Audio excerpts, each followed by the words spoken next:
Ya, teman-teman, sekali lagi harus dibedakan mana yang disebut dengan prebiotik dan mana yang disebut dengan probiotik.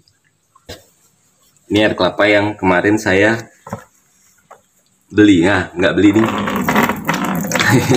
Dikasih. Ini 5 liter ya.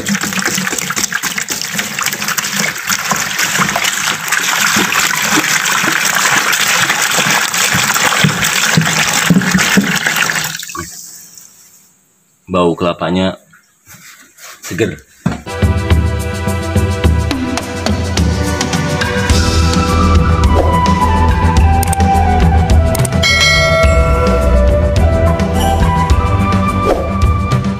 Halo, assalamualaikum. Ketemu lagi di konten video Azola Lele. Sudah lama nggak buat video. Buat teman-teman, salam santun. Apa kabar semua? Buat seluruh pengusaha pembudidaya lele, baik di segmen pembesaran, pemejahan, juga pendederan. Di sini saya akan membuat nutrisi ikan, ya, dengan menggunakan bakteri juga. Jadi bahan-bahannya teman-teman bisa lihat ya. Di sini bahannya ada air kelapa. Air kelapa 5 liter. Saya sudah siapkan di drum. Kemarin kalau air kelapa ini gratis ya. Minta di pasar aja, kita mau beli nggak mau dibayar biasanya orang itu. Jadi untuk air kelapanya cukup 5 liter.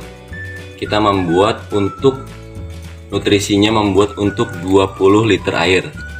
20 liter air ya, 20 liter air yang akan kita campur dengan bahan-bahan yang kita sudah siapkan ini. Jadi nanti cara pengaplikasiannya kita berikan kepada pakan ya.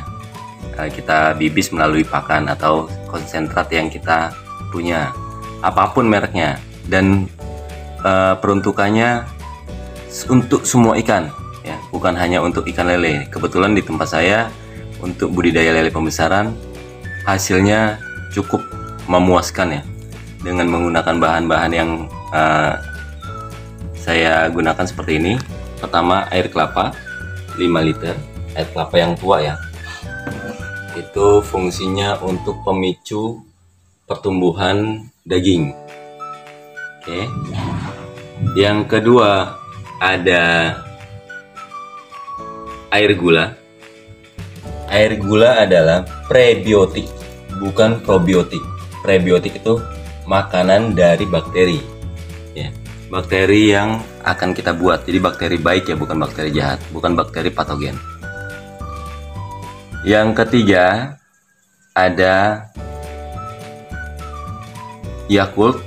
Nah, di sini ini kuncinya ada di bakteri tersebut nih, bakteri Yakult tersebut ini. Jadi bakteri Bacillus sp, ada bakteri Lactobacillus. Jadi semua bakteri yang baik ada di Yakult. Ditambah lagi bakteri dari E4, efektif mikroorganisme 4. Ini juga bakteri, jadi kita gunakannya hanya 2 tutup botol E4 aja untuk 20 liter yang kita buat nanti. Ya. Terus bahan-bahan yang selanjutnya ada ragi tape, cukup 2 butir ya. Sekali lagi untuk 20 liter air itu cukup 2 butir ragi tapenya. Terus ada air cucian beras. Nah, air cucian beras ini dia sangat baik ya, untuk tanaman juga bagus, juga untuk ikan ya, ikan air tawar juga bagus. Jadi apa sih kandungan dalam air cucian beras? Pertama, dia mengandung vitamin B1 ya. Yang kedua, dia mengandung bakteri-bakteri baik yang akan membunuh bakteri Aeromonas hydrophylla. Oke ya. Jadi bahan-bahan ini sudah kita siapkan. Nah, yang pertama kita tuangkan untuk air kelapanya 1 drigen. Mana air kelapanya? Ini ya, ini air kelapa yang kemarin saya beli. Nah, nggak beli nih. Dikasih. Ini 5 liter ya.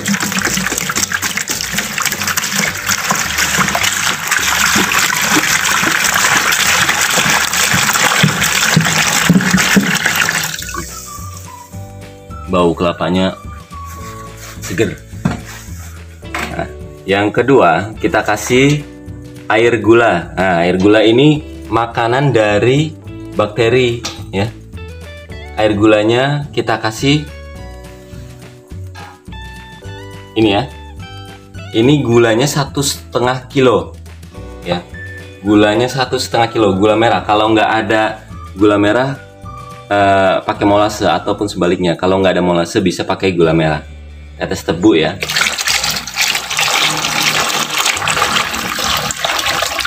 Nah, ini kita campur semua.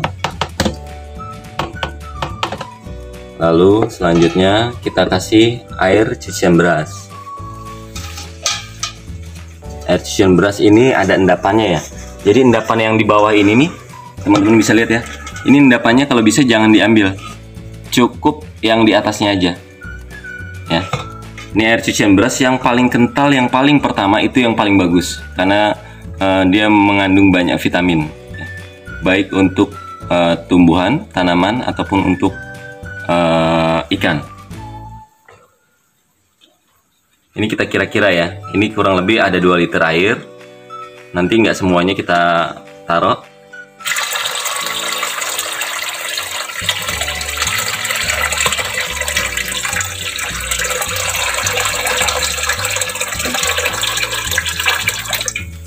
Nah, ini cukup.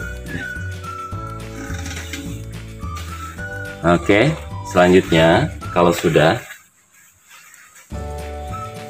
Nah, kenapa Yakult sama E4-nya belum kita masukkan?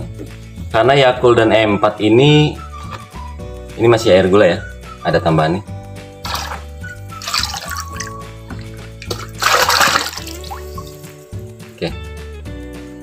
Oke, ini kenapa Yakult dan E4-nya belum saya masukkan ke dalam campuran wadah?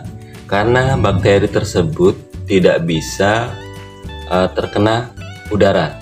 Nggak boleh ya, nggak boleh terkena udara dan terkena sinar matahari.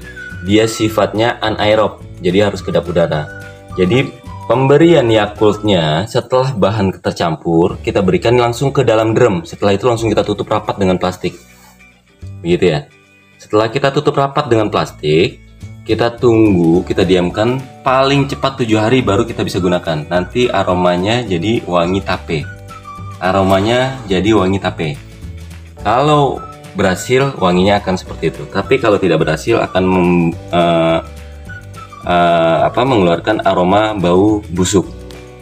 Tapi insya Allah kalau mengikuti step-stepnya, jangan di skip ya. Insya Allah ini akan berhasil ya. Jadi bakteri Bacillus Asamloctat yang saya buat itu ada raginya juga ya. Jadi rabal, ragi Bacillus Asamloctat yang ditambah dengan air cucian beras. Sebenarnya ini saya improve aja nih kalau yang air cucian beras, karena saya perlu vitamin B1-nya untuk pemicu pencernaannya supaya biar lebih cepat. Nah, lanjut ya, untuk bakterinya tadi kita kasih di dalam drumnya ya. Drumnya seperti ini, drum yang 20 liter ya. Nah, ini saya sudah siapkan corong juga, nanti akan kita saring ya. Akan kita saring dengan saringan karena biar steril, biar higienis. Jadi harus kita saring untuk dimasukkan ke dalam drum. Jadi setelah bahan-bahan prebiotik ya, prebiotiknya sudah masuk ke dalam drum, baru kita berikan probiotiknya, bakterinya ya teman-teman. Sekali lagi harus dibedakan mana yang disebut dengan prebiotik dan mana yang disebut dengan probiotik. Prebiotik adalah makanan dari bakteri dan probiotik adalah bakteri. Bakteri apa aja itu? Bakteri pengurai amoniak, bakteri pengurai pencernaan, bakteri untuk membunuh bakteri patogen. atau bakteri-bakteri seperti Aeromonas hydrophylla. Oke ya. Setelah ini raginya pun kita berikan saat campuran ini sudah masuk ke dalam drum, bukan kita berikan saat ini ya. Jadi nanti kita berikannya setelah masuk ke dalam drum, lalu kita tutup rapat. Dan teman-teman disimak baik-baik ya, jangan sampai terkena udara, harus kedap udara, nggak boleh kena sinar matahari juga. Jadi sifat fermentasi yang akan kita buat dengan air cucian beras ini dan air gula ini, juga air kelapa ini, sifatnya anaerob. Harus kedap udara, nggak boleh ada udara yang masuk. Oke, gitu aja. Setelah dicampur-campur, nanti pengaplikasiannya kita tonton video selanjutnya. Wassalamualaikum warahmatullahi wabarakatuh.